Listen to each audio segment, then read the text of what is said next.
தொடர்ச்சியாக இந்த சீமை கருவேல மாற்றத்தை அகற்ற வேண்டும் என்று பல தன்னார்வலர்களும் தன்முனைப்பாக பல போராட்டங்களை பல நிகழ்வுகளை நடத்தி கொண்டே இருக்காங்க. அந்த வகையில் பூவுலக நண்பர்களும் தொடர்ச்சியாக ஒரு விஷயத்தை மேற்கொண்டுட்டே இருக்காங்க. இந்த சீமை கருவேல மரத்தை அகற்றணும் அப்படின்னு.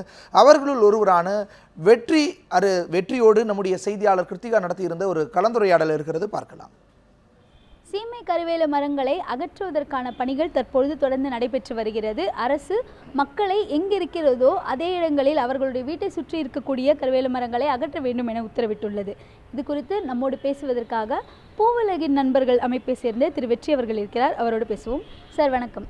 இப்போ தமிழகத்தை பொறுத்த வரைக்கும் சீமை கருவேல மரங்களுடைய கெப்பாசிட்டி எந்த அளவுக்கு இருக்குது சார்?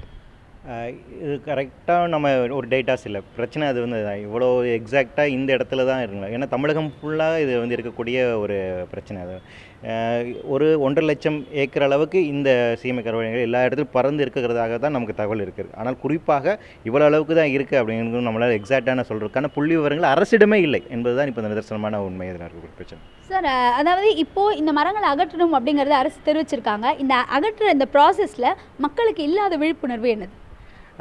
இந்த நேட்டிவ் ஸ்பீசிஸை நம்ம இது முதல்ல நேட்டிவ் ஸ்பீசிஸ், அதனால தான் சீமை கருவேலம். ஸோ அயல் நாட்டிலேருந்து வந்துப்பட்ட ஒரு இது உண்டு. அடிப்படையான ஒரு விஷயம் பார்த்திங்கன்னா, ஒரு சூழலுக்கு ஒரு முக்கியமான விஷயம் என்ன அப்படின்னு பார்த்தீங்கன்னா, இந்த சிம்பயோசிஸ் அப்படின்னு சொல்லுவாங்க, கூட்டுயிருத்துவம் அப்படின்னா என்னென்னா, ஒரு தாவரம் இன்னொரு தாவரத்தை சார்ந்து தான் வாழும். அதை சார்ந்து பல நுண்ணுயிர்கள் இருக்கும், அதை சார்ந்து இருக்கக்கூடிய பிற உயிரினங்கள் இருக்குது. இது ஒரு இக்காலஜிக்கலாக ஒரு பேலன்ஸ் சிஸ்டம். எல்லா ஜியோகிராஃபிக்கல் எல்லா லேண்ட்ஸ்கேப்லையும் பார்த்திங்கன்னா, அந்த பகுதிக்கு உண்டான குறிப்பிட்ட ஒரு தாவர வகைகள், அதற்கான உயிரினங்களும் அது சார்ந்து இருக்கக்கூடிய தன்மையோடு தான் இருக்கும். அந்த இடத்துல ஒரு புதிய ஸ்பீசிஸை நீங்கள் விடுகின்ற போது, ஒரு புதிய தாவர வகைகளை நீங்கள் உள்ள விடும்போது, அது நிச்சயமாக அதனுடைய லேண்ட்ஸ்கேப்பை மாற்றி அமைக்கும். அதுதான் இங்கே நிகழ்ந்தது.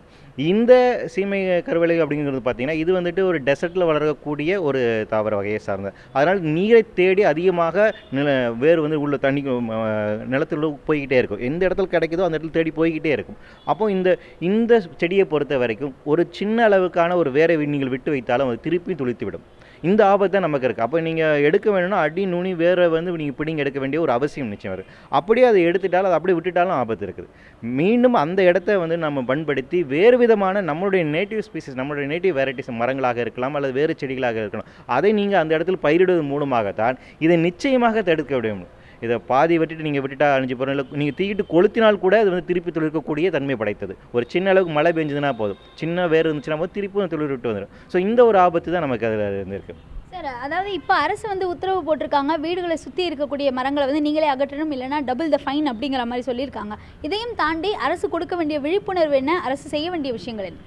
இது அரசினுடைய தவறாகத்தான் நான் பார்க்குறேன். ஏன்னா இந்த ஸ்பீசிஸை அறிமுகப்படுத்தினதே அரசு தான்.